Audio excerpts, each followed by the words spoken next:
समर्थ classes में सभी का स्वागत है। आज हम लोग देखेंगे कर्मा पर्व के बारे में।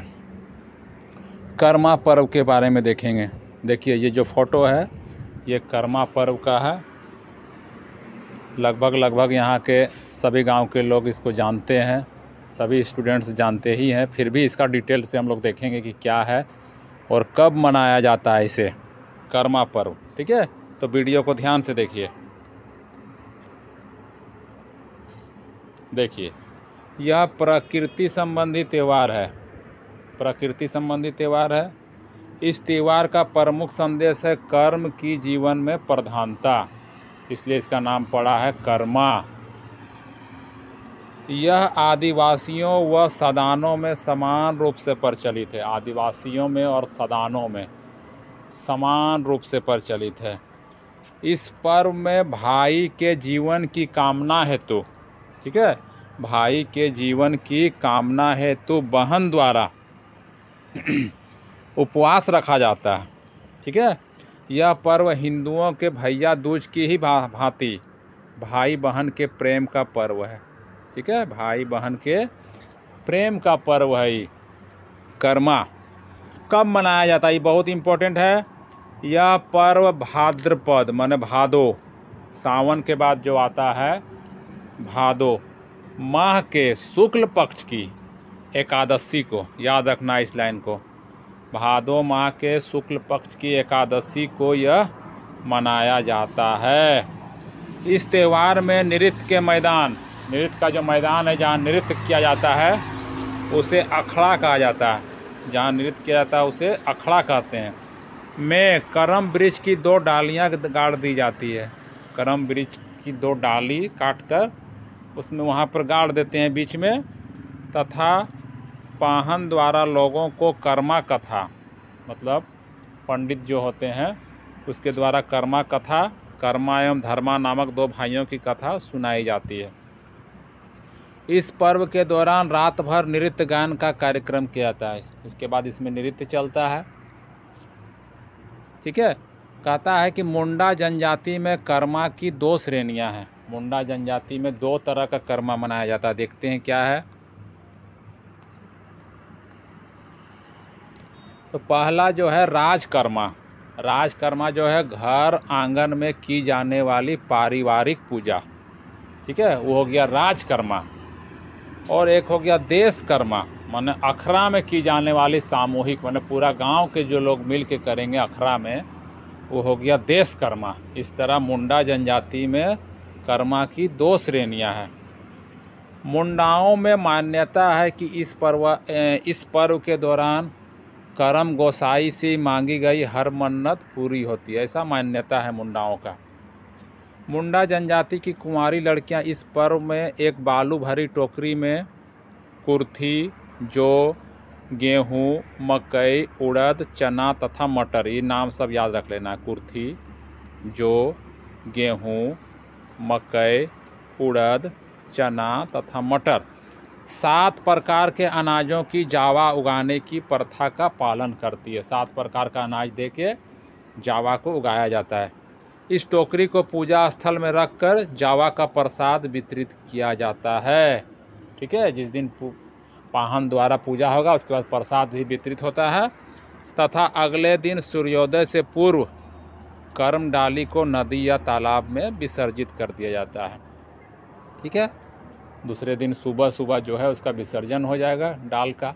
तो ये हम लोग देखें कर्मा के बारे में। इसमें इम्पोर्टेंट पॉइंट्स को नोट करना है। ठीक है, जैसे कौन सा इम्पोर्टेंट पॉइंट है, तो भाई बहन का ये त्यौहार है, पर्व है, इसको इम्पोर्टेंट है। कब मनाया जाता है ये इम्पोर्टेंट है। ठीक है, ये सब ज़रूर जानना है। अब हम लोग आगे देखते हैं।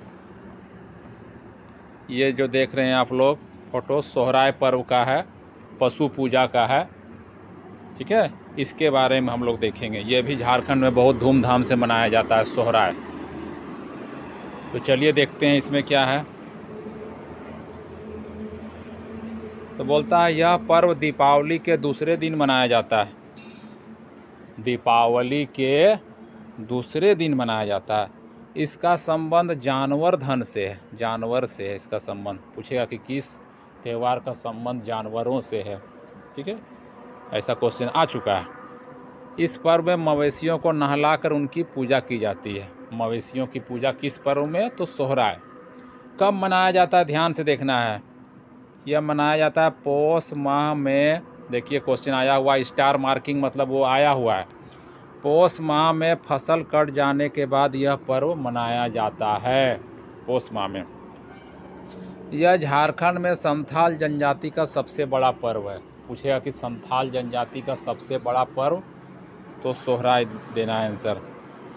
पर्व को मनाने से पूर्व जनजाति समुदायों द्वारा अपने घरों की दीवारों पर पेंटिंग की जाती है, ठीक है। दीवार पर जो है पेंटिंग कर देते हैं, बना देते हैं चित्र पशु वगैरह का।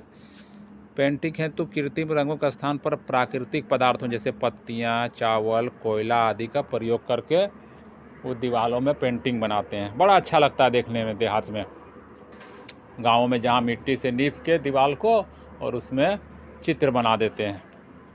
इसके बाद यह पर्व 5 दिनों तक चलता है। यह पर्व जो है 5 दिनों तक चलता है।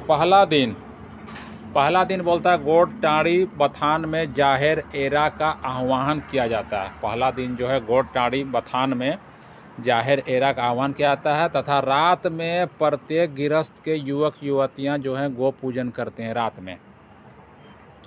दूसरा दिन होता है क्या? गोहाल पूजा की जाती है तथा गौशाला को अल्पना द्वारा सजाया जाता है। जो गौशाला रहता है, गाय जहाँ रहते हैं, मतलब गोहाल भी हम लोग बोलते हैं उसको अच्छी तरह से सजाया जाता है, ठीक है। इसके बाद गाय को नहलाकर उसके शरीर को रंगा जाता है। दूसरे दिन गाय को नहलाकर उसके शरीर को रंगा जाता है। गाय के सींग पर तेल और सिंदूर लगाकर उसके गले में फूलों की माला पहनाई जाती है। उसके गले में फूलों की माला पहनाई जाती है गाय के। तीसरा दिन क्या करते हैं? पशुओं को धान की बाली एवं मालाओं से सजाकर खूंटा जाता है, जिसे संटाऊ कहा जाता है। ये वाला नोट कर लेना है। तीसरे दिन पशुओं को धान की बाली एवं मालाओं से सजाकर खूंटा जाता है, जिसे क्या कहते हैं? संटाऊ कहा जाता है। चौथा दिन युवक व युवतियाँ गांव से चावल, दाल, नमक व मसाला आदि मांगकर जमा करते हैं। चौथा दिन गांव से उठाया जाता है, घर घर से चावल, दाल, नमक, ठीक है। और लास्ट है इसका 5वां दिन जो है, वही चावल दाल जो उठाया गया था गांव मन प्रत्येक घर से, उसकी खिचड़ी बनाई जाती है और गांव के लोग साथ में मिलकर खाते हैं, ठीक है। इस तरह का यह पर्व है, बड़ा अच्छा पर्व है, ठीक है। इसको देखने से ही बड़ा अच्छा लगता है। सभी गायों को सजाया भी जाता है। इसका चित्र भी देख सकते हैं आप लोग। देखिए गायों को सजाया गया है। इसके सींग के पास बाली भी लगाया जाता है गायों के सींग में, देखिए सजा दिया है, ठीक है। तो ये हम लोग देख लिए सोहराय और कर्मा, ये दोनों पर्व का इम्पोर्टेंट पॉइंट्स को आप लोग नोट कर लीजिए। ये परीक्षा के दृष्टि से इम्पोर्टेंट हैं। जय हिंद।